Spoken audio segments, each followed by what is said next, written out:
MM81/19. The matters that we had, can I move a point of order that we address That's the... it. The lady showing sorry, I'm sorry, forgive me. Thank you, Hilton. All those in favour say aye. Aye. I declare that carried. Now we move on to CP48/19. I've got to wait for Councillor Singh.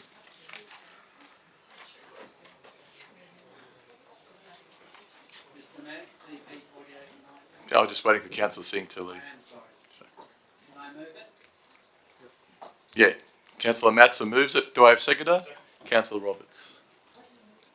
The recommendation on the business paper. Would you like to speak on it, Councillor Matson? The draft version of K2K is already having a calming effect on potential overdevelopment in the Kensington to Kingsford Anzac Parade corridor, and we should not abandon it or defer it. On the 3rd of December 2015, the independent JRPP recommended against a developer's spot rezoning request for a rise from 25 metres to part 34 metres, which was the equivalent of 12 stories at 84 to 108 Anzac Parade. In their recommendation, the JRPP stated, from an urban design point of view, if the heights permissible along this section of Anzac Parade are to be raised, this should also happen in the context of an overall review rather than for individual sites. Randwick City Council had indeed flagged the need for that review. Council officers are currently undertaking investigations within the Kensington and Kingsford town centres as a background to the future town centre reviews. They said that back in 2015. Just 4 days later, after this spot rezoning proposal, there was another one. This was for the sites 395 contingent, 397, 307A, Anzac Parade, and around the corner, 1 and 17 Bunnerong Road, Kingsford. Another spot rezoning. The same panel knocked back that request, and that would have been a rise in heights to 21 stories. Again, the panel justified its refusal recommendation on its knowledge that Randwick Council was committed to a strategic planning review for the area. The panel stated, and I quote from the minutes, this is because a proposal that will emerge following a study of spare capacity in public transport and precinct-wide urban design study is likely to be so different from this proposal that it would constitute a different proposal. The majority of the panel is conscious of the need to distribute any additional development potential that is justified by further studies. They already knew that because we had councillors as community reps on the joint regional planning. And I think one of them sitting here in the public gallery tonight. Those councillors gave feedback to the panel on what was happening. A third private developer's proposal for 111 to 125 Anzac Parade, Kensington, went to the panel on the 11th of October 2000, and it went to the panel around the protests of the council. It should be remembered that these developers now can go to this independent panel. They wanted 83 metres or 25 stories and an increased FSR of 7 to 1. That's where my 25 stories was coming from. Again, the panel supported the council's view that this zoning attempt, this spot road zoning attempt, should not get gateway approval despite pressure for development of the corridor. It stated in the minutes, however, the panel considers that this should be planned for in the context of a review of the whole catchment of the corridor and with full participation of the community. And they went further. They specifically referred to K2K. The panel notes that the council is well advanced in a planning review of the Kingsford and Kensington town centres and has programmed the exhibition of a planning proposal for these two precincts for late 2016 and early 2017. Given that the planning proposal will include the subject site, a separate planning proposal for the site will not be necessary and it would in fact be confusing. So the Joint Regional Planning Panel, later to become the Eastern Central Planning Panel or whatever, was aware that council was doing something very brave from a planning perspective. We were planning a strategic area-wide urban design for that corridor. And they knew that we were trying to stop these spot rezonings. On the 2nd of February, it gets worse, 2017, a fifth developer proposal was refused by the panel for 18 stories at 391, 397 Anzac Parade and 17 Bunnerong Road. In doing so, the panel's recommendation specifically referred to the Randwick, and these are in quotation marks because this is from their minutes, the Randwick City Council Draft Planning Strategy, Kensington and Kingsford Town Centre, the draft strategy, or as we call it, K2K. They were blocking these rezoning proposals. I won't go on much more other than that it was I make the point. We have blocked 5 of these spot rezoning proposals. With all respect to the speaker from the PNC, the community is not aware of these private spot rezoning proposals. They are not aware that K2K Sorry, is Councillor Matson, that's 5 minutes. Thank you. Councillor Roberts, would you like to speak a second? Thanks, Mr. Mayor.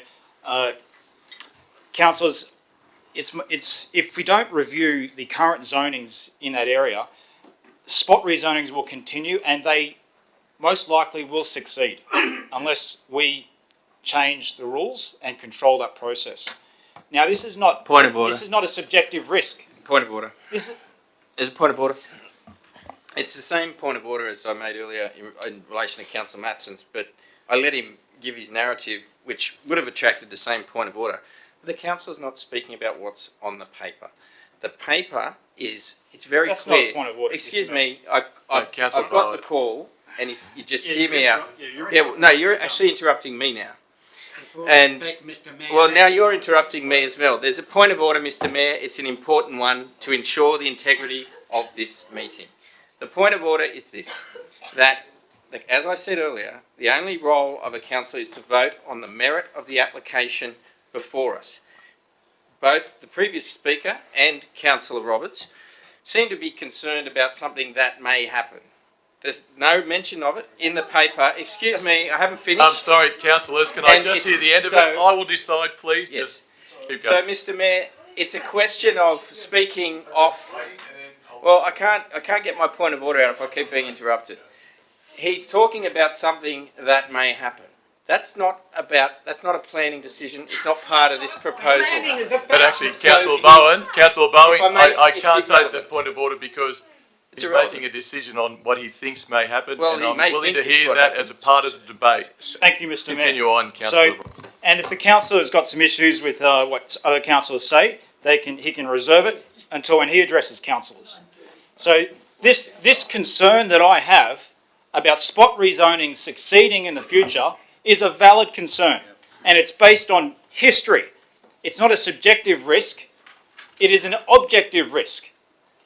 In the last few years, we have had planning proposals way over 20 stories that have been refused, and if you read the minutes of the planning panel, it says because we are currently doing a strategic review, and so therefore they will hold fire. If we then just stop this procedure completely,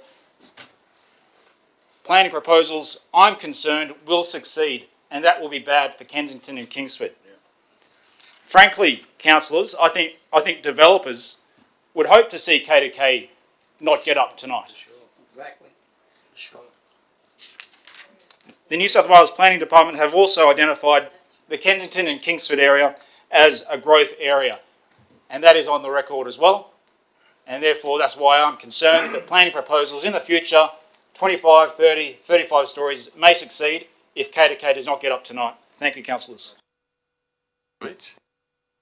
Thank you, Mr. Mayor. I'll be moving an amendment, which hopefully will pop up onto the screen. I'll second it, Mr. Mayor. So it will be to delete point A to H and move that consideration of the K2K planning proposal be deferred until 12 months after the light rail is operational for the Anzac Parade branch, or be incorporated into the next LEP review, whichever is earlier.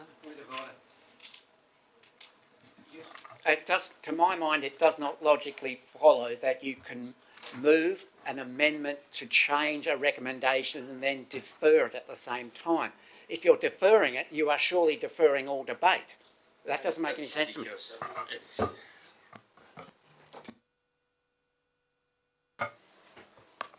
Through Mr Mayor, I will confirm that an amendment to defer can be considered by council. I would point out in this instance there are particular deadlines in relation to this decision, so the consequence of a deferral could be seen as a direct negative to the motion, the recommendation. Thank you. We've had the president of the Kensington Public School P&C and we speak tonight, and other speakers. We have also received many submissions and letters from people who live in Kensington and Kingsford expressing their strong concern. The issues around the school, I think, are something that we really need to consider. I will note that when we voted on our Randwick City Plan back in late 2017, actually early 2018, we did vote for an amendment which was to basically preclude development around school areas. And I'll remind councillors of that. That was supported by all of the councillors. The area around the school, and for many residents of Kensington in particular, have been terribly impacted by the construction of the light rail. Whether there will or not be benefits of the light rail once it's operational, the fact is that many people there have actually really been very, very strongly impacted. And what's going to happen now if this goes ahead is that every single building that will go up is going to sort of add to their woes, which for many people have been considerable. We are well in train in the process of reviewing our land and environment plan. Many people have questioned why this is not included in that. I think it would be appropriate to write to the Minister and Secretary for consideration of an extension, and so this can rightfully be included in the plans and the review for our entire LGA. There is concern about increased density that is happening in Kensington that may be perhaps disproportionate to what is happening in other areas, and residents of Kingsford and Kensington are rightfully concerned about that. So I ask you to note, councillors and Mr Mayor, to note the concerns of West Ward residents, to listen to their pleas and strongly consider this deferral. Thank you. Councillor Stervino? Question? A seconder? Oh, sorry, I'll take Can I the just question. ask- Yeah. I just wanted to ask, so we just heard from the General Manager that there would be consequences. Is there any way that we could get some details on what those consequences might be if we did defer tonight? I'll wait till the debate is on, and then that someone can ask that from the floor, or even yourself could ask the relevant officer. But we haven't. Okay, ask it now.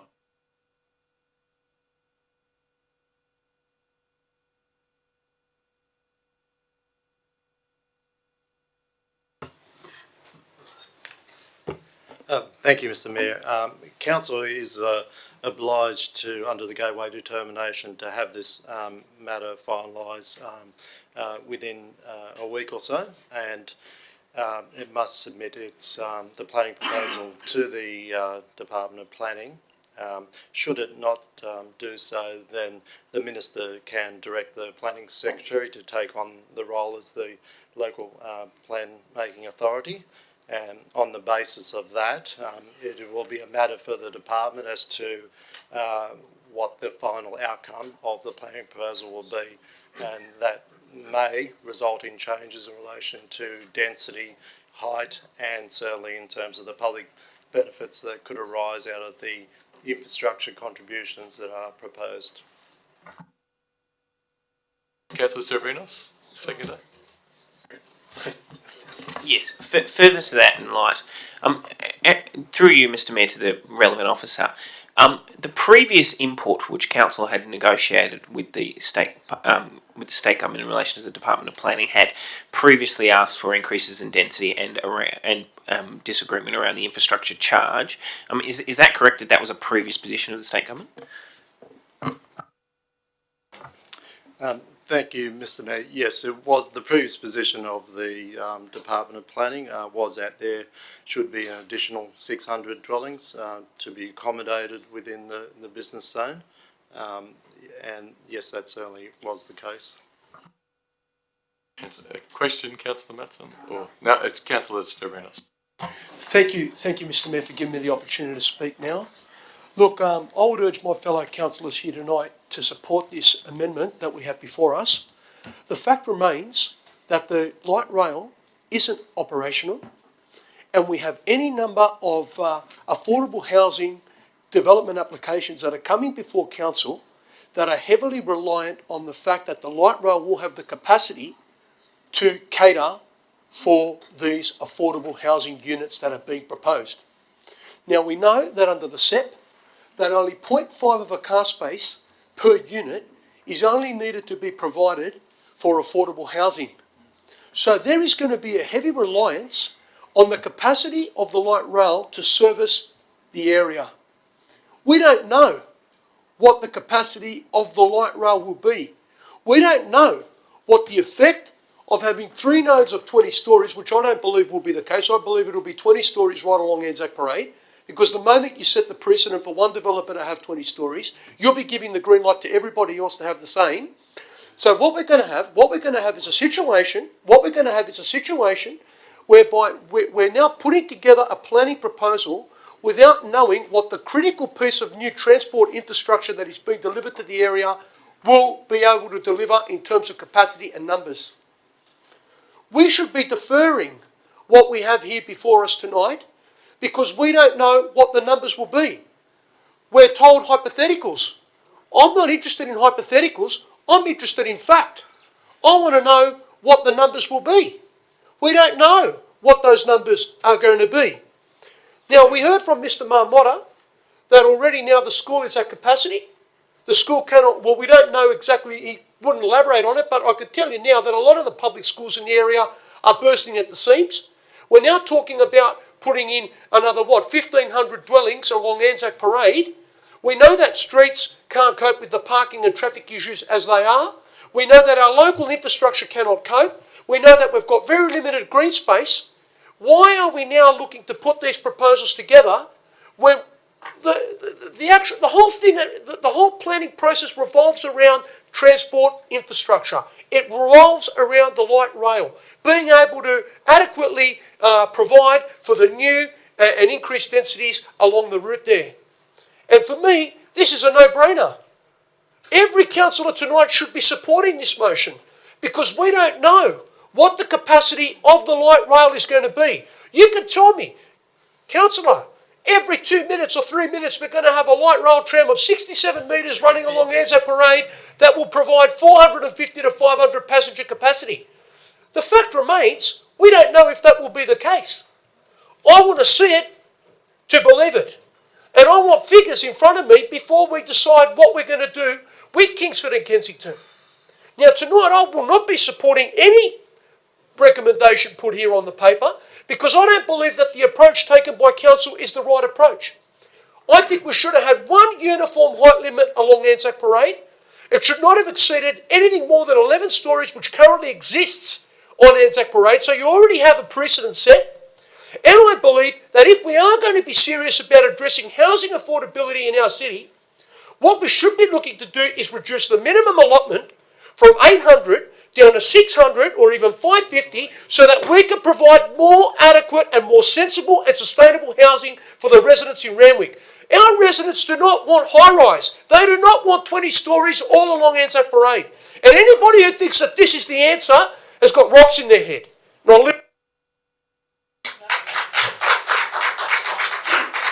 Councillors, is it about the motion or It's about the amendment? Yeah, it's about the amendment? Okay, go ahead. May I say thank you. Councillors, I'm terribly against this amendment. I won't be supporting it. I like what we've got on the paper in its purity. and I like what it advocates. Councillors, a very wise man said to me, men and women come together in cities in order to live, but they remain there in order to live the good life. Now, I've seen two very important people in my life, John O. Johnson, the pharmacist, and Peter Schick, who recently got an Order of Australia medal. They know about creating a good life in Kingsford because they have been presidents of the Chamber of Commerce. Some councillors understand their impacts by their mistakes and by looking in the rear vision mirror. Our council, however, has a forward focus and likes to change lanes to access opportunity, and that is what tonight's decision is all about. An opportunity to gentrify and reinvigorate two very tired-looking suburbs, begging to embrace modernity. We have a duty of care to the residents of Kingsford and Kensington, and that is to modernise their suburbs and bring them into the 21st century. To many, the light rail is the beginning of the end of the ageing Kingsford and Kensington. Now, this is not the end. It is not even the beginning of the end, but it is perhaps the end of the beginning. The old Kingsford and Kensington is the past, and the past is over. K2K is the future, and it's the future that beckons us now. Good leaders, as we know, councillors, look far ahead and understand the need to change direction before roads diverge. K2K is a beacon of light in this LGA, and it offers direction and discipline to planning proposals. It ensures planning powers stay with council and stops overdevelopment, puts developers on notice, and clearly defines zoning in our LGA and height restrictions in the Randwick local government area. It puts rules and regulations in place that protects our residents and yet does not hinder progress and job creation in the Randwick local government area. As a former mayor and leader within our council and community, I bring knowledge and expertise on local issues impacting our local government area. And that is why I will not support this amendment and support the report as it is in the council papers. Thank you.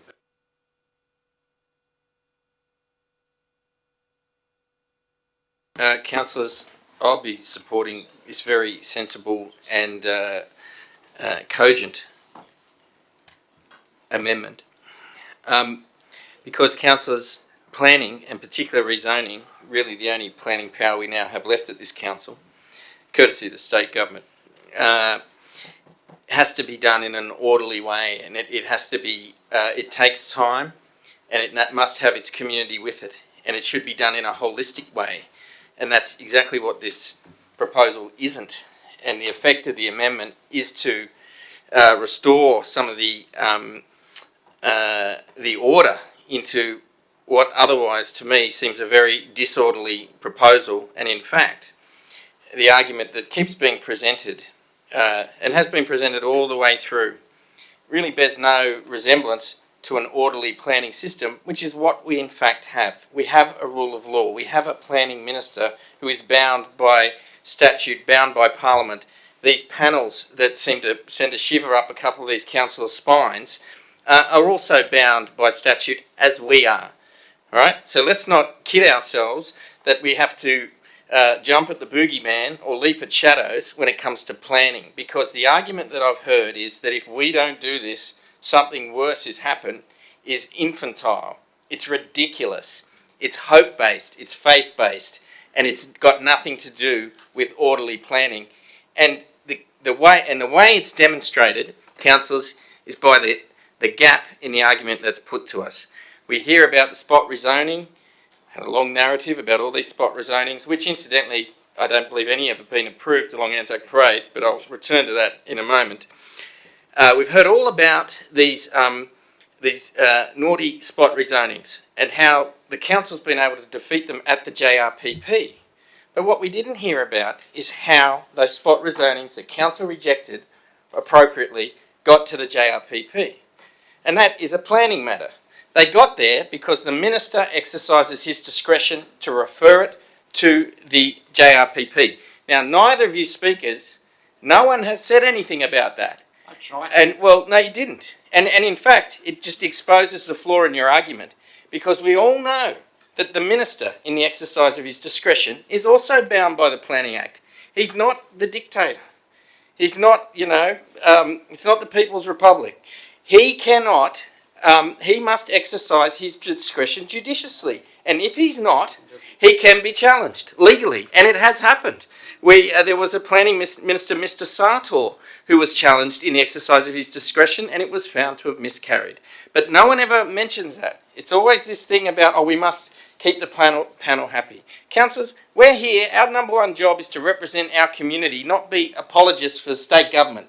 And that's what all you're doing with this proposal, is to give a veneer of credibility to a state government that is pushing this. And you as councillors are acknowledging it by saying you're feeling pressured by what's happening, rather than looking at the merits, which is what we have to do. So let's look at the merits. This proposal that's before us is a proposal of winners and losers. If you're in the zone, you're a winner. If you're out, too bad. That's not orderly process. We heard that our LEP should be reviewed in the next few years, and indeed that's taken up in the amendment. So if light rail takes longer, and it's not out of the question given the history, then the next LEP review, these matters will be looked at then. That is orderly. But as Councillor Stavrinos said, it also reflects the fact that this light rail proposal, which underpins all this, has been a failure to date, and I believe will be a failure in the future. Here we are, it's a year later, we're under pressure we've got all these deadlines, we have to put something in next week, yet the state government cannot deliver the justification for this planning uplift. They cannot deliver light rail. It's cost $3 billion. It's opening on Sunday, 50 minutes from Randwick to Circular Quay. I could drive to Parramatta in less time. It's a tragedy for our community that has happened. Because for the same price, you could have had a 5-minute heavy rail trip from Kingsford to Randwick to Bondi Junction, and none of these problems would have occurred. But that's the justification. And so why are we under pressure from a government that cannot deliver for our community? And I make the other point that some of the speaker tonight, I had a chat to him, very pleasant gentleman, but it was clear to me, both from what he said... Sorry, Councillor Bowen. I'm winding up. No, sorry, it's 5 minutes. I'm really trying to keep it to 5 minutes. Well, I'm winding up. I said I'm winding up. He was quite brutal. I don't cut everyone off. Well, surely I get to finish a sentence in our Australian democracy. Let him go. It's easier this way. Because I really want to get through them all tonight. Well, this my point, will go on all night. Well, I'm not. I was finishing anyway. But I understand you have to be fair. The point I'm making is this: is that both the information that was received from the resident, I believe, showed some confusion about the process, and indeed the same can be said about the survey undertaken by Kensington Public School. So, councillors, this is the time to stand for your community, a sense of community. Randwick Local Council. The state government is creating this problem. We need to Councillor stand, Bowen, we need it's to more fight than one back. sentence. We've done it in the past. Councillor Bowen, sorry. We've beaten them in the It's more than- past. We can Councillor beat them Bowen. again. Someone down there was quoting Churchill. This could be our finest Councillor hour. Matson, you've got the call. Look, the most pertinent point has been put to us in advice from the General Manager. If we risk a deferral, we risk losing control of the process. I've been a councillor for 25 years. I know the Local Government Act. I know, and the EP&A Act, and I know that the Planning Minister can direct a council to make an LEP. That means that the Planning Minister may simply accept advice from developers that the council really isn't up for a fight, and that the Minister will just have to make the best LEP that he or she can. And that may not be what we're trying to get. We may not confine the development to the node points. We may not restrict the otherwise height rises to just 9 stories. We may not get wider boulevards. We may not get a green grid. We may not get contributions. The Minister is not the council. If the Minister is forced into a position that they have to make the LEP without us, then we risk getting an LEP that is not going to deliver for anybody. As Councillor Bowen has said, the Minister can allow a private spot rezoning to go past us to the REP, to the planning panel. If another proposal comes forward for 25 stories, and the panel members look around and see that the council has walked away from making a decision, then they will rubber stamp that 25 story. That is what will happen. I learnt this on the Inglis side. I led the fight against the high-rises on Inglis when I was the mayor, and other mayors took up the fight after me. We opposed it right to the end. And what happened? The minister took it away from us, sent it to the Joint Regional Planning Panel, and I was on that panel and I tried to stop it there, but they just looked at me and put it through. The difference now is that we have had an international planning competition that has had the best input possible. We have produced from that international competition the most creditable planning document, I believe, in Australia. Nobody has done what we did with that international competition. We have now got a planning proposal that has been supported by the industry, by the urban planners that are involved in the industry. They know that the best and brightest of them won that prize. That is why the minister must not be allowed to make the planning decision independently of us. Deferring is not always a good planning outcome. It is running away. If you want to make a planning decision, as our speaker said, the timing is always right to do the right thing. The timing is never right to defer the right thing, surely. Let's do it. Councillor Luxford.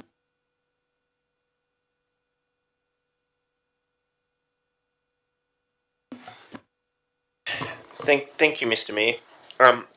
I speak to oppose this amendment for the following reasons, and I might actually begin by just reminding both the audience and our colleagues why we actually stand here.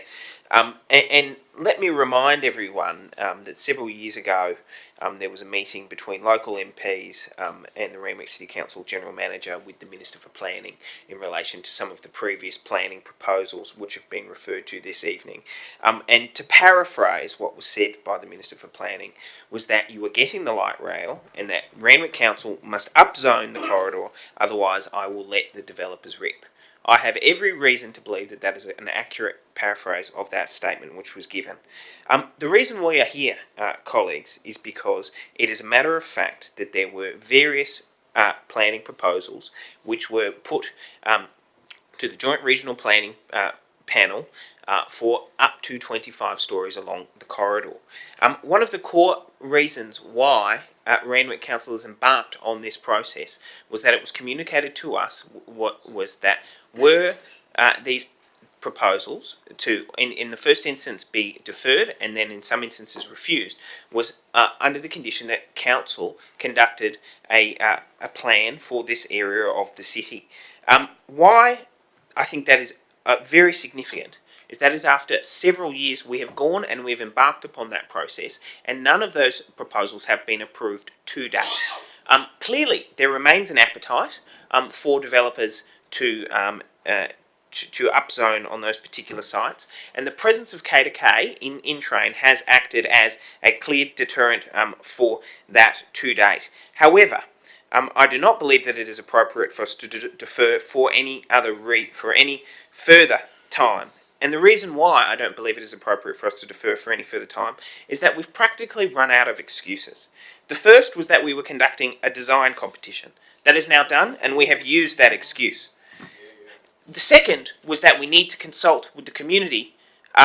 We've done that now twice. We've used that excuse. The third is that further studies need to be undertaken. We've gone through and worked on the drafting of the infrastructure charges. We've worked on traffic modelling. We've worked on the design excellence. And we've worked on the relevant impacts in regards to overshadowing as well as the population impacts in that. And not only that, we've also gone back and we've used as the excuse that we need to argue with the Department of Planning over their feedback and their input and their recommendations on the K2K plans. And on that, we've actually had a win. So I cannot think of any other possible excuse we would have to defer, except for the fact that we are not comfortable with the fact that the light rail is not yet open, but we should wait and see. But the fact of the matter is, it's already been 4.5 years, and in a context where all across Sydney, we've had the state government take planning powers away from councils, in particular with regards to rezoning. They've tried it in regards to the Anzac Parade South corridor, and they've recognised that there wasn't the planning capacity. But there are large chunks of Sydney which do not have councils leading the rezoning process. It's run by the Department of Planning. And as the Director has previously said, we know what the state government's views are in relation to some of what we would say is the more pro community elements and developer elements of these particular plans in relation to heights and in relation to community infrastructure charges. And were we to abandon this process, we would be handing that back to the state government department. And fundamentally, if we can't do this, what planning matter can we fundamentally do? And there has been some and in fact quite considerable discussion around the merits of this particular plan. Well, look, the status quo would see only $19 million in infrastructure charges being collected. Under the current proposal, which is being put before us tonight, we would have $72 million worth of contributions. And I would put it to my colleagues that in us forfeiting that over $50 million of contributions, that we would have to go back to our residents and say we had the ability to collect that revenue and we didn't. And we didn't because we as councillors were too afraid to put our hands on a proposal which we were not comfortable with. In regards to the merits of this proposal, we have the status quo, which would allow 25 stories, or our proposal, which would lead to 18 stories, and I note, only at the nodes. It is only at the nodes, and you would have an uplift of 2 stories around most of the corridor. That is considerably less than what Councillor Stavrinos is suggesting would happen along the long corridor, along the full corridor, which would lead to a tunnelling effect. And in relation to the mention of the school... Sorry, Councillor Parker, that's 5 minutes. What I would like to do in light of with their previous speakers is to wrap up. In relation to Kensington Public School, I note that we have actually amended what we are proposing, and I would suggest to my colleagues that what is being proposed at that site is no different than what actually is occurring at this particular site where we are right now and the proximity to Randwick Public School. I note that it was raised in the public meeting. I know added an extra sentence. Thank you very much, Mr. Mayor. In the public meeting, there was a Martin Luther King quote which was provided. I'll put it. Sorry. Thank you very much, Mr. Mayor.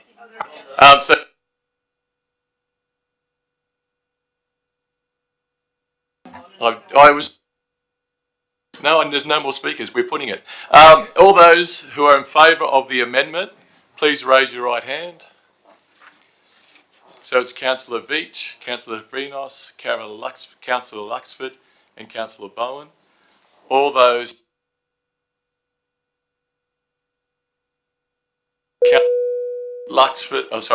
Councillor Hamilton, Councillor Shuri, Councillor Nielsen, Councillor Parker, Councillor Matson, Councillor Roberts, thank you for turning that, Councillor De Rocha and Councillor De Souza. So I declare that loss.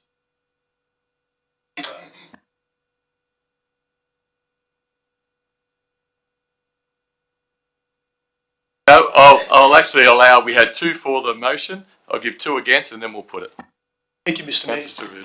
Mr. Mayor, over the last 8 years that I've served on this council, any time a development application has come to this council that I believe is detrimental to the amenity of residents, I've stood here and I've fought for my residents, not only in Westward, but right across the city.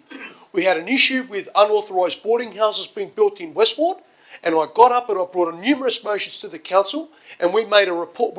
Council put together a report which was submitted to the state government, and we openly told the state government that the affordable housing set was deficient, and that we had an influx of affordable housing units that were being built right across our city that were creating problems for parking and traffic. Tonight, I urge you, my fellow councillors, to stand with me against this gross overdevelopment that will occur in Westward. What I will say to you is this: how many of you would be happy to know that you're going to have a 20-storey high-rise tower being built in your ward? How many of you? And I can tell you now, not many of you would be happy. But this is what we have before us tonight. Now, Mr. Mayor, I'll start. What I want to say is this: the moment you give one developer 20 stories along that corridor, you're going to give every other developer on the smaller 10-storey sites the opportunity to have 20 stories. they're all going to be asking for it. And we know today that local infrastructure cannot cope with the current densities or what's going to be proposed with what you've got here. Currently, we've got problems. We know that the parking and the traffic issues in the area are exorbitant. There's so many issues there. And we know that the local infrastructure cannot cope as it is. So why now are we going to say to one developer, it's okay for you to have 20, but it's not okay for someone else, it's okay for someone else only to have 10. This is the argument that they're going to be putting up to the Land and Environment Court. Mr Mayor, Councillor you Matson, know he's please. misrepresenting the report, don't you? It's Look, not Mr. 20, Mayor, it's not a Councillor, point of order. in the essence of trying to finish. You're misrepresenting it, Harry. Now, Mr. Mayor, the other point I want to raise is in relation to the levies. Now, you talk about this 2.5% levy that we've got contained in the report. I want to say something, that a quote that was put by Mr. Chris Johnson back in 2017, who was the task force chief executive. And he said back then, property developers must pay $475 per square metre charge by council for additional development, as well as an affordable housing levy of up to 5%. These extra taxes and costs will impact on the economic feasibility of development projects. So what we're going to have now are developers going to the Land and Environment Court. They're going to be arguing that if they're only given 10 stories, that's going to eat into their profit because it's not economically feasible or viable. So they're going to be using this as an excuse to lobby for higher densities along Anzac Parade. This is the argument that they're going to be using. And this also was brought up in a submission by the University of New South Wales in the report that we have before us tonight. And it was also brought up by planners who made a number of submissions to the council. Excuse me, give me the opportunity to talk and don't be rude. I've given everybody the opportunity. Don't interrupt me while I'm talking. Thank you.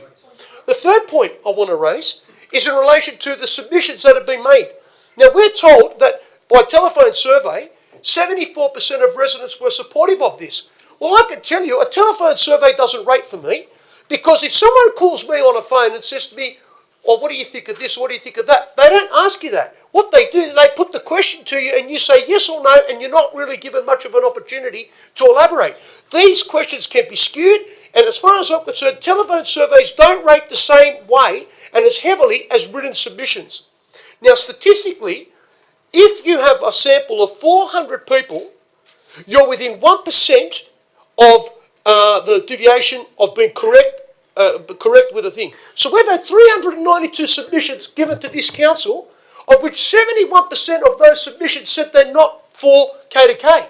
That tells me they're within 70 to 72% against. And that tells me that the community don't want it.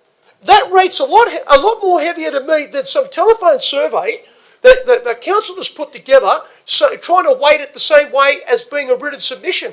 A written submission holds a lot more weight. Someone has put together a submission and written exactly how they feel and what they feel about what's being proposed. That's important. That is very important.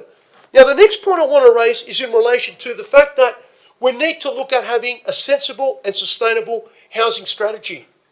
I know as someone who wants to start a family with my wife, I won't be living in a unit for the rest of my life. Councillor Stavino, And I sorry, know- that's 5 minutes. I'll give you Okay.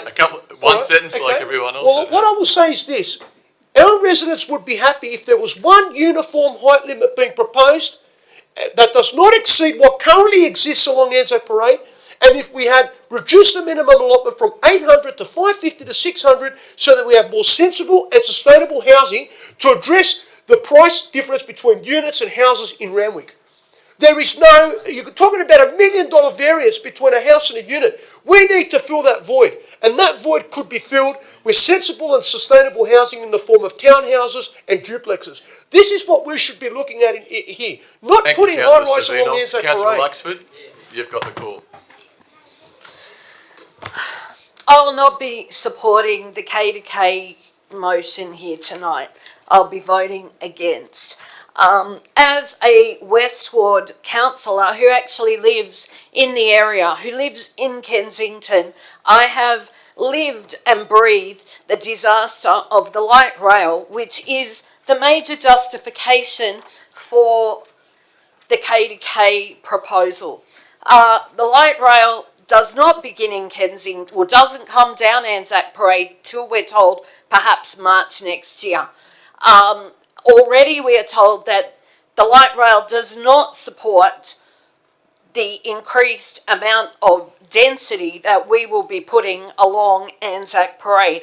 I actually read every single written submission. I was not able to get into the telephone and other submissions that were put, the surveys that were done.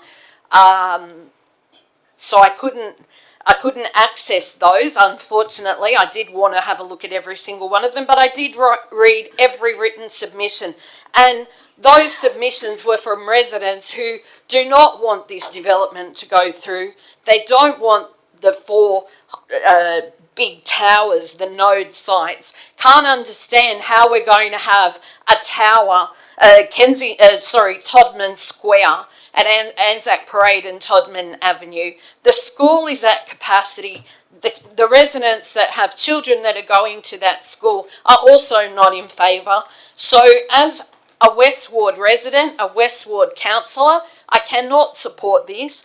We also have to take into effect that the traffic, West Connects will be coming online, and nobody can tell us yet where those 40,000 cars a day coming through St. Peter's, the interchange, along Euston Road, up McAvoy, and God knows where else they'll be deviating, what that is going to do to our area and to the amenity that we have there. We did have a nice little suburb in Kensington, and I'd still like to think that we would have that. The K2K proposal does not create a sense of community in my suburb. It is dividing the suburb in half with a light rail track right down the middle, and it's just something that nobody in Kensington wants. So I know that we need redevelopment in the area, and the area does need something, but the K2K is not our answer. Can you wrap up, please? Just responding to Councillor Stavrinos on the credibility of the telephone survey, there were a total of 885 responses. There's been federal elections that were predicted on less than that. It was random, it was representative, and it was targeted.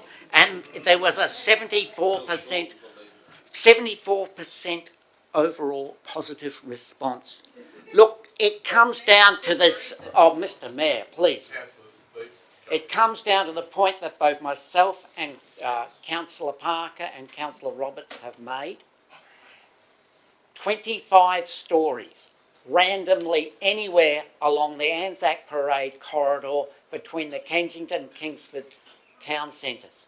We know that is almost a certainty. If K2K goes down tonight, there is a 100% solid prediction that any developer is going to come charging in who owns those sites and is going to put a proposal for 25 stories. Councillor, we've learnt from the English. Point of order. Councillor Bowen, I can't take the point of order because if you're going to go along the lines of predictions, Councillor Stavrinos said there was going to be 20-metre heights along the road. Everyone who has actually spoken has spoken in what they thought was going to happen. It's not relevant to what's on the paper. But Councillor Stavrinos gave us his idea of what was going to happen. Yourself gave us what you were going to happen. It's relevant. The whole idea of K2K is to stop the reoccurrence of 25-storey planning proposals going past the council, around the council's opposition, to the Joint Regional Planning Panel, or as it's known now, the Eastern Sydney Planning Panel. I am a community rep on that panel, and I can tell you that they aren't interested in stopping those proposals if K2K goes down, because they are professional urban planners. They want to see evidence of a genuine commitment by this council for strategic area-wide planning. If K2K goes down, they're just going to start looking at each of those spot rezonings on its individual merits, and they'll approve them. We know it. We had 5 of them.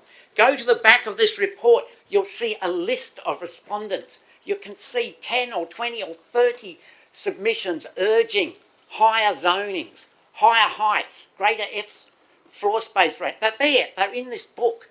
Don't tell me that none of those conglomerations of developers will not come surging in if they know that K2K is gone.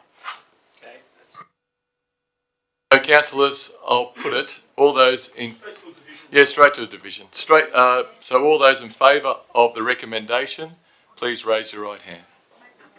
So Councillor Hamilton, Councillor Shuri, Councillor Nielsen, Councillor Parker, Councillor Matson, Councillor Roberts, Councillor De Rocha, and Councillor De Souza, and the Mayor.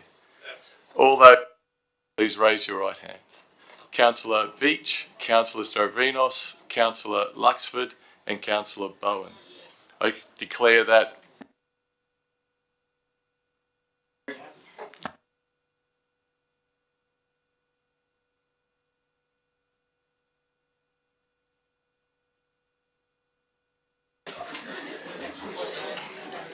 just wait till they look at.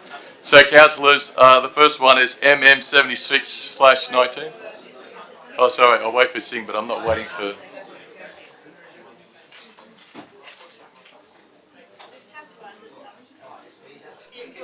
Probably for dinner. So councillors, MM 76/19. Formally congratulate Matthew Harper. Councillor.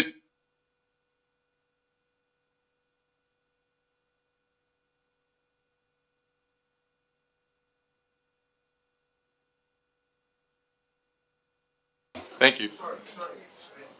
So, MM 76/19. Matthew Harper, DHL Surf Lifesaver of the Year and Port Authority of New South Wales Surf Lifesaver of the Year 2019. One of our residents has received one of the highest awards in lifesaving, both in state and federal. So I nominated him for the honour board, which will be, and the sporting honour board, which will be in 9th of November 2019. He actually won the award, but this will go to next year's sports awards. So all those in favour, say aye. Aye. Aye.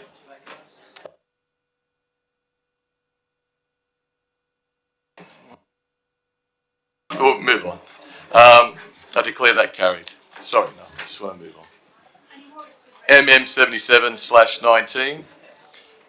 The Licensee Concert request for waiving of the DRLLC fees for the Asia Pacific Swimming Championships. In other words, the French school is having a swimming championships of the Australia-Asia area, and they've asked for the use of Des Redford, and I've checked with them and there's no other carnivals or other schools using it at the time. So all those in favour, say aye. Aye. Declare that carried. The waiving of the fees of the Greek Epiphany Festival. I might say, oh, there he is. I might call it lost because there's no Greeks here.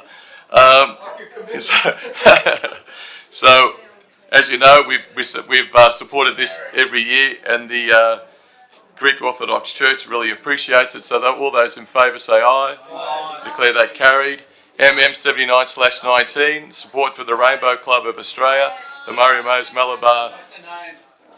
All those in favour say aye. Aye.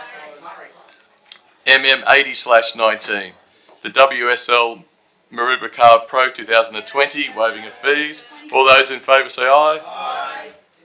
And then, the run swims one we've done. And there's an additional, you should have in your, the supplementary MM 82/19, a donation to the Salvation Army Disaster Appeal. And also, just to remind everyone that we have donated $5,000 each to Narrabri, our sister cities Narrabri and Temora. So, all those in favour say aye. I declare that carried. And now we're into seriatums. Yeah. Any items to challenge? Yeah. Oh, sorry. Now we're into seriatum. Sorry, just let me get my page. So we've done stuff from there, haven't we? GM. Oh no, GM. So just let me know if there's anything challenged. GM 15/19. Challenge.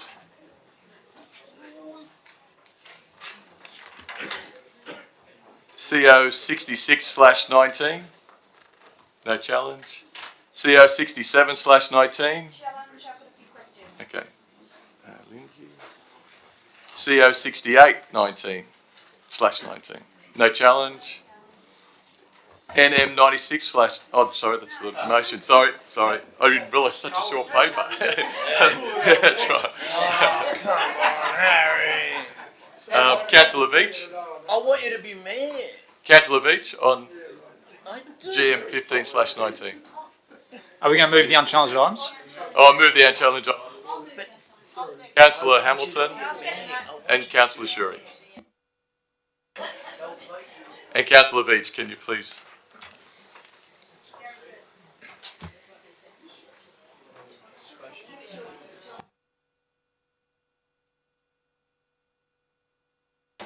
Thank you, Mr. Mayor. Councillors, I hope some of you got an opportunity to read through. So I will be proposing an amendment. If I may ask Mr. Kelly to put up the amendment. Thank you very much. I sent around this amendment to the councillors earlier today, and I hope some of you might have, I know everyone's very busy, but perhaps some people may have got a chance to read it. I went through, because we're considering something quite important. We are actually, this new community participation plan is going to be superseding some quite important elements of our comprehensive DCP. So I spent some time, re-familiarising myself with those particular provisions, and I was a little bit concerned that quite a lot of detail from the DCP is not going to be carried over into this new community participation plan. The three elements of that, and I'm not sure if anyone had a chance to read through it, relate to the sort of the notifications that are required to, the detail in the notifications that are required to be put up regarding development applications. So these relate to written notice procedures, written notifications, published notice, advertising notifications, and site notice notifications. The details of these, may I just ask a question? Did anyone have a chance to read through those? Do I need to explain it all, or shall I summarise it?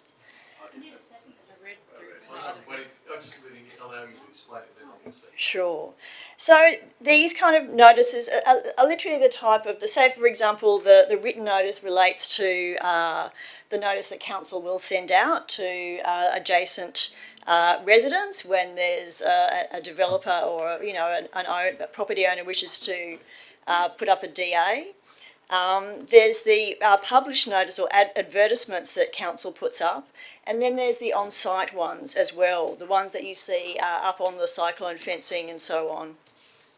These have some very important details. I was a little bit concerned that the new plans proposed to sort of replace these with a very brief description, but the types of details that occur in these notifications give you the details of the name of the applicant, the consent authority, a description of the proposed development, and I think most importantly, an invitation to residents to inspect the application and make a written submission, and details of where you can actually do that and where you can actually see the full details of the submission.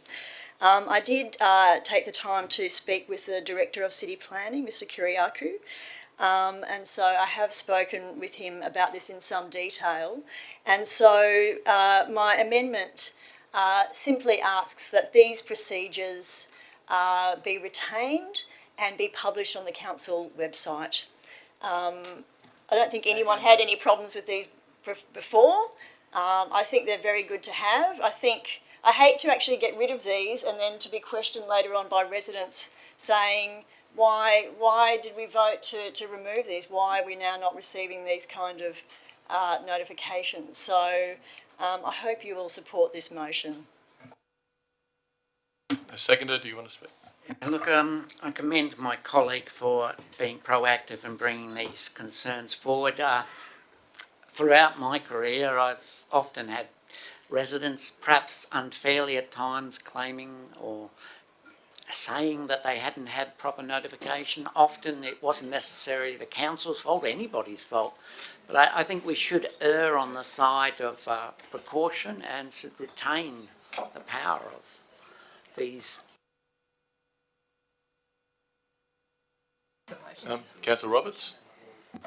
I'm just, I suppose I'd just like some advice as to, it seems to me on first brush that this information is just being transferred over to a new document, so therefore no information is being taken away from the public. Could we just have some explanation as to this this new document and if it does actually take away information? It appears the notification details are on page 8 and 9 of the community participation plan. I don't know.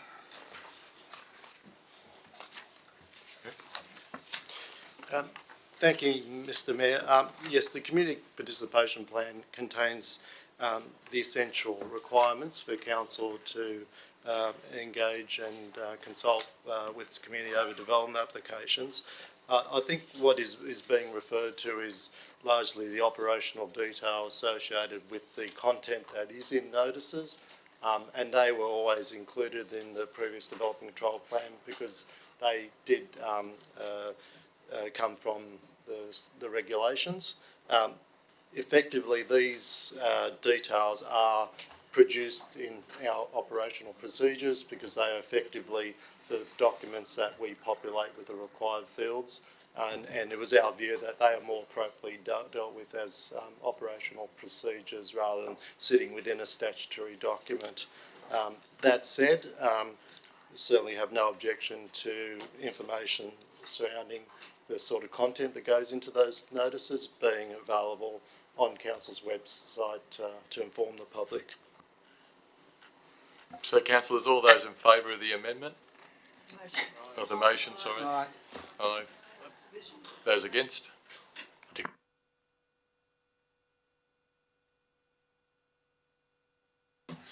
CO 67/19.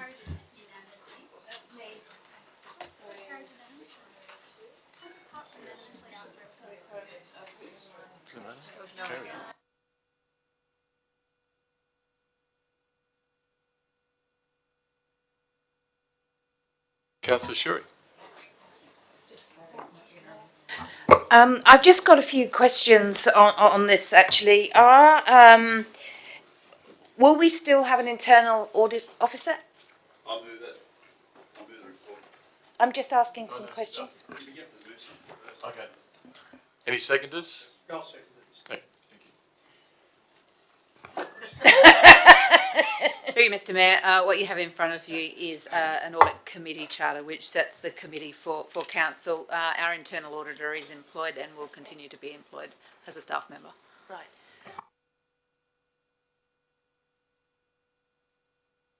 Typical. Is the current audit committee to be disbanded? Is it current and is it currently meeting? Thank you. Sorry. Through you, Mr. Mayor, we've had one resignation in relation to one of the committee positions. Our chair is retiring, so we will be advertising for one of the positions following this council meeting. What the committee charter proposes is that the term of the audit committee members is staggered to ensure that there is some continuity in membership as the committee turns over time. Right. Okay. I keep doing it. And when will this new audit committee be will be established? When do we think? So, when will through it you, start? Mr. Mayor, just to clarify, we do have an audit committee presently. That audit committee will continue with the advertisement of one new committee member to replace the retiring committee member. Following the September local government elections, we would look to review the membership of that committee as part of the process of a new term of council. Until that time, this committee will continue as per it has done in the past, albeit with a revised, reviewed charter. I'm a little concerned that councillors don't have the expertise to be on an audit committee, and if everything goes pear-shaped, then they are the ones that are responsible for council's finances, are they not? So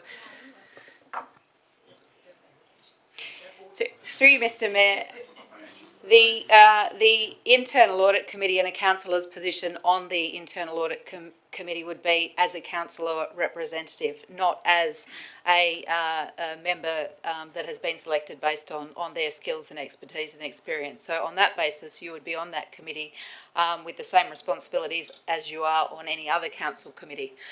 There are councillors, there are changes that have been floated by the Office of Local Government in relation to internal audit within local government. They are significant changes. At this point in time, they haven't moved further than discussion papers in relation to those changes, and we do not anticipate that those changes will be made in the near future. But some of the changes flouted do include having full skills-based internal audit committees. But at this stage, it's quite normal for councillors to be represented on internal audit committees within local government. but they still get voting. You've got them as voting rights, so that was what concerned me. The other thing is, where I'm leading probably with this would it be possible for councillors to have training of some sort before they, or how would we select the councillors? How do you envisage that will you do this or will we do this? Yeah, so okay, but would there be? I just wonder. Through you, Mr. Mayor, Sorry, councillors have been part of the internal audit committee in the past. The mayor has a position on the internal audit committee. Yeah, but he doesn't have voting rights.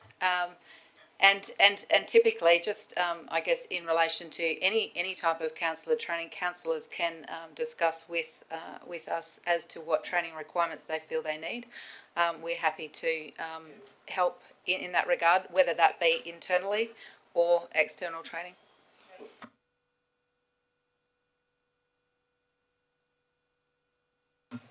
Councillor D'Souza.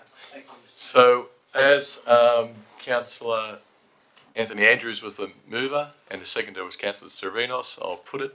All those in favour say aye. Aye. All those against, I declare that carried. And now we move on to the notice of motion. So the first one, NM 96/19, notice of motion from Councillor De Rocha, a popularly elected mayor. Seconded by Councillor D'Souza. Councillors, the reason why I brought this up is every time I speak to people, the public, they look at the mayoralship and they look at the deputy mayor and they see that as an honourable, a prestige, a historical, significant role, not just within council, but something within communities. And, I think that something like that, people, I've been approached many times and people have said, how come it's councillors that actually pick the mayor, for such a significant role? Why can't it be the people? They vote us councillors in. Why should it be a party that maybe gets 5 people, one gets 4, and then preferences get in, and then someone becomes a deputy or a mayor, not selected by the people, but just selected by what's right for that party? We've had some great mayors. We've got one now. We've had some in the past. But I just think that down the track, this would be something that, I got told that it wouldn't even stand a chance. But I was proud to put my name to it and bring it up. That I honestly think that if the people were able to, to elect a mayor and elect a deputy is the same way that they elect councillors, the honour's already there, the prestige already there, the history's already there, but the people would feel like they're a part of that history. And I hope that this motion is considered. Yes, Thank you very much. Now, councillors, just a few words and I'm through with this matter. I live in Randwick City and I have a great love for the city. I'm the last one to come here to stir up controversy or hate. I believe in the law of love and I believe you can do nothing with hatred. I know as a council made up of councillors of different political beliefs and values, we have come a long way this term, but there is still a long road ahead. The motion we're discussing tonight is whether we should have a popular elected mayor. And the answer to that is yes. But in saying that, we keep in mind that will it lead to a functional council and better governance? The answer to that may be no. Needless to say, a popularly elected mayor who does not have the majority support of his or her colleagues in the council will have difficulty controlling the meeting. It may even lead to a dysfunctional council which lacks stability and may struggle to make good policy. Democracy, councillors, come from two Greek words, demos, the people, and kratos, rule. So the essence of democracy is that the people rule. In this chamber, that is not the case. It is the party with the biggest majority that rules, and if need be with a coalition who may not always subscribe to their values or beliefs. But sometimes this minority group, however, can influence the final decisions. This can be evidenced by the disproportionate number of motions addressing climate change in this term, even though the group driving this agenda did not even get any of their councillors popularly elected with a minimum quote of 25%. I'd like to make a point of order. This has not got anything to do with the matter at hand. It has everything to do with the matter of hand. It's your opinion, and I say that it shows that a small group are making decisions for the community. Allow him to, Councillor. Yes, thank you. There is no point of order. Thank you, Mayor. Thank you very some much. councillors in this chamber Abraham Lincoln, the absolutely get away 16th with President of the United States of America at Gettysburg, advocated a government of the people, by the people and for the people. If we embrace this idea and all elected members of this council subscribe to this ideal, then it matters not if we have been popular elected or if we have a popular elected mayor or not, but rather that we have elected officials who truly believe they're elected by the people, that they are of the people, and their decisions are for the people, not just for a small minority in their party who may have their own selfish agenda. I fully support Councillor De Rocha's motion for a popularly elected mayor because it subscribes to the pivotal idea in a democratic society, the proposition that all men and women are created equal and therefore should have equal opportunities. Their destiny should not be decided by some faceless men and women at party headquarters or in a factionalised caucus room, but by the people. Thank you, Mr. Mayor. Look, I would have asked it in a briefing, but it actually hasn't come to that. Can I just ask you, through you, Mr. Mayor, to the relevant officer, what the actual procedure would be to implement such a proposal and what the time frame would be? That's through General Manager. Through Mr. Mayor, Council would have to resolve to have a referendum at the election. If it was to be passed, then it wouldn't take effect until the following term. So if it was to go to the election September next year, it wouldn't take effect until the following 4-year term. As part of that, Council would have to consider its current councillor numbers. Because you would have to have you have a maximum of 15 councillors. With the popularly elected mayor, you have to have equal number of councillors plus the popularly elected mayor. So at the moment, Randwick City Council has 15 councillors. We could not add a popularly elected mayor to that, which would mean the councillor numbers would also have to reduce as part of the proposal. So, councillors, I'll put that with the answer. Yes, thank you, Mr. Mayor. Actually, Councillor Hammond, I'm putting it. No, I haven't asked you a question. I do. How much would it? So my question is, how much would this cost? Because I understand that Bega Shire Council have looked into it, and they estimated it to be about 100,000. and they have tabled it 6 times since 2008. Through Mr Mayor, we would have to take that question on notice. Okay, Councillor Sturbianos, please close it. Mr Mayor, I can't support this motion tonight. I'm sorry, mate, and the reason I can't support it is because if it ain't broke, why fix it? We currently have a system in place now that is perfectly functional. As a councillor who's been on this council for the last 8 years, we've dealt with any number of critical issues, whether it be the light rail, whether it be amalgamation, whether it be changes to our LEP and DCP controls, and because of the relationship and the different agreements that have occurred in this council, we've been able to resolve these issues and come to some sort of consensus and take a stand with our council and putting a position out there. What we have in our council chamber now is 5 Labor, 4 Liberal, 3 Green, 3 Independents. If you were to have a popularly elected mayor, no one group would have control in this chamber. And what you would have is dysfunction. Now, a perfect example of a council where this has occurred was North Sydney in the last term. We had a mayor in North Sydney who had control, who was popularly elected, but have no control of the council chamber. And what in fact happened, they couldn't even lodge their financial records to the local government, to the Department of Local Government, and they were reported to ICAC because of mudslinging and accusations of dysfunction in the council. Why would we change something if it works perfectly fine as it is now?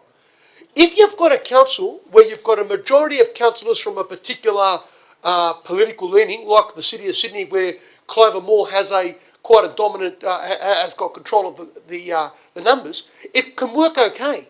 But where you've got a split of different groups in the council, it cannot work. It will be dysfunctional. And what group would want to amalgamate or merge with a popularly elected mayor there with his particular or her particular group?